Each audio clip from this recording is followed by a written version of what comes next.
મિત્રો, શું આગામી સમયમાં તમારી કારમાં ભરાતું પેટ્રોલ બદલાઈ જશે? E20 પછી હવે E30 પેટ્રોલની ચર્ચા તેજ બની છે. સરકાર ઇથેનોલ મિશ્રિત પેટ્રોલને પ્રોત્સાહન આપી રહી છે, પરંતુ શું આ બદલાવ તમારા વાહન માટે ફાયદાકારક રહેશે કે નુકસાનકારક? જોઈએ આ ખાસ અહેવાલમાં. ભારત સરકાર પ્રદૂષણ ઘટાડવા અને આયાતી ક્રૂડ ઓઇલ પરની નિર્ભરતા ઓછી કરવા ઇથેનોલ મિશ્રિત પેટ્રોલના ઉપયોગને પ્રોત્સાહન આપી રહી છે.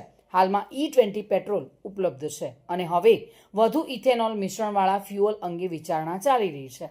નિષ્ણાતોના જણાવ્યા મુજબ તમામ વાહનો આવા ફ્યુઅલ માટે તૈયાર નથી.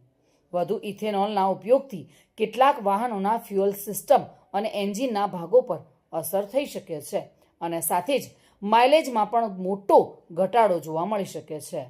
જોકે નવી ટેકનોલોજીવાળા ફ્લેક્સ ફ્યુઅલ વાહનોમાં આ ફ્યુઅલ વધુ અસરકારક સાબિત થઈ શકે છે. સરકારનું માનવું છે કે આ પગલાંથી ખેડૂતોને લાભ મળશે, પ્રદૂષણ ઘટશે અને દેશનું વિદેશી હુંડિયામણ બચશે. હાલના મોટાભાગના વાહન ચાલકો માટે E20 પેટ્રોલ વધુ સુરક્ષિત વિકલ્પ માનવામાં આવે છે.